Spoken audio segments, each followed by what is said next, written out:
Going everyone, we are myself Madhu Shimari, lecturer in physics at School College Pali. We are started with the BSc third year. BSc third year का paper first है, that is the solid state. Solid state के अंदर सबसे पहले बात करते हैं कि जो मॉलिक्यूल्स होते हैं बहुत ही ज्यादा क्लोज और टाइटली पैक्ड होते हैं। तो वो जो फॉर्मेशन ऑफ क्रिस्टल है उसकी बात करते हैं। तो फॉर्मेशन कैसे होता है? फॉर्मेशन तब होता है जब बहुत सारे एटम्स जो है कंबाइन हो जाते हैं, कंबाइन करके एक मॉलिक्यूल बना देते हैं। तो नंबर ऑफ मॉलिक्यूल्स कंबाइन करके एक क्रिस्टल का स्ट्रक्चर फॉर्म करते हैं। तो बिफोर क्रिस्टल स्ट्रक्चर के बारे में बात करने से पहले मॉलिक्यूल्स जो कंबाइन होते हैं उनके बारे में बात करते हैं। जब दो एटम्स कंबाइन होकर मॉलिक्यूल फॉर्म करते हैं तो उसके अंदर हम दोनों के बीच में एक बॉन्डिंग बन जाती है। बॉन्डिंग बनने के लिए फॉर एग्जाम्पल हाइड्रोजन का एक एग्जाम्पल है। हम लोग ये जानते हैं कि एक एटम होता है, एटम के सेंटर में न्यूक्लियस होता है और एटम के आसपास जो शेल्स होते हैं उसमें इलेक्ट्रॉन प्रेजेंट होता है। इलेक्ट्रॉन चूंकि नेगेटिवली चार्ज पार्टिकल्स हैं और न्यूक्लियस जो है पॉजिटिव चार्ज पार्टिकल है, तो इनकी अट्रैक्शन पॉजिटिव और नेगेटिव के बीच में अट्रैक्शन भी होता है और रिपल्शन भी होता है। इस रिपल्शन के कारण क्या होता है कि जब एटम दोनों कंबाइन हो गए तो कॉम्बिनेशन के बीच में जो फोर्स काम करता है that force will be called as a bond. इसको समझने के लिए दो हम एलिमेंट ले लेते हैं। एक है हाइड्रोजन का ए, अनदर विल बी हाइड्रोजन का बी पार्ट। जब ये दोनों कंबाइन कर रहे हैं ए और बी तो हाइड्रोजन का जो न्यूक्लियस है ए पार्ट का that will be a N. Second वाले का जो एलिमेंट है न्यूक्लियस है that is called as NB, nucleus of element. इनके आउटर मोस्ट शेल में चूंकि हाइड्रोजन के अंदर एक ही इलेक्ट्रॉन होता है इसलिए उस इलेक्ट्रॉन्स को हम EA और EB से रिप्रेजेंट करते हैं। जब E और EB से रिप्रेजेंट करते हैं वो कंडीशन जब हाइड्रोजन एक दूसरे से बहुत ज्यादा दूर होते हैं, बहुत ज्यादा दूर होंगे यानी कि that means there will be a infinity. अगर अनंत है दूरी तो दोनों के बीच में किसी भी प्रकार का कोई इंटरेक्शन अनुनाद क्रिया नहीं होगी, कोई इंटरेक्शन नहीं होगी। लेकिन इन हाइड्रोजन्स को अगर हम थोड़ा सा पास में ले आए यानी कि दोनों के बीच में एक फाइनाइट दूरी बना देते हैं यानी कि थोड़ी सी निश्चित दूरी रखें तो दोनों के मध्य अनुनाद क्रिया होगी, इंटरेक्शन होगा। ये इंटरेक्शन अट्रैक्शन भी होगा और रिपल्शन। अट्रैक्शन कब होता है, रिपल्शन कब होता है?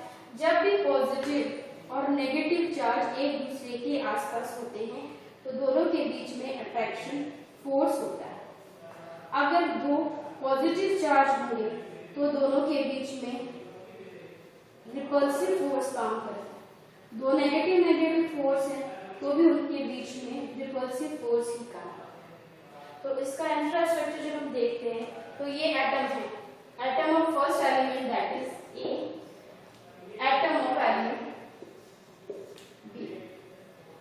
एक एटम हो गया ए, एक हो गया बी।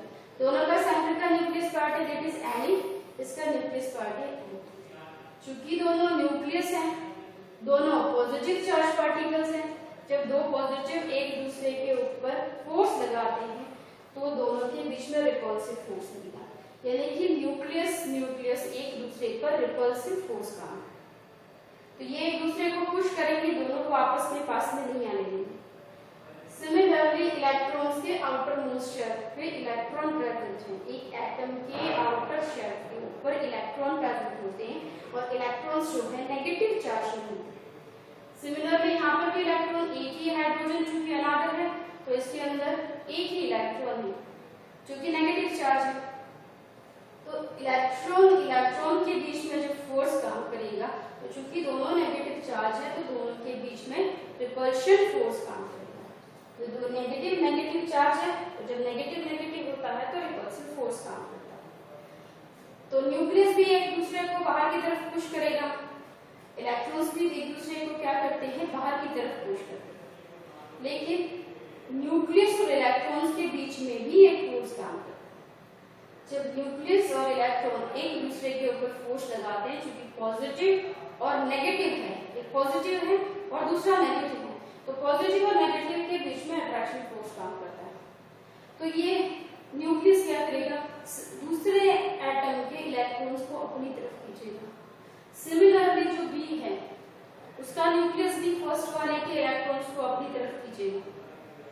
तो एक एटम्स के ऊपर दोनों फोर्स काम करते हैं, दोनों के बीच में अट्रैक्शन भी काम कर रहा है और रिपल्शन भी।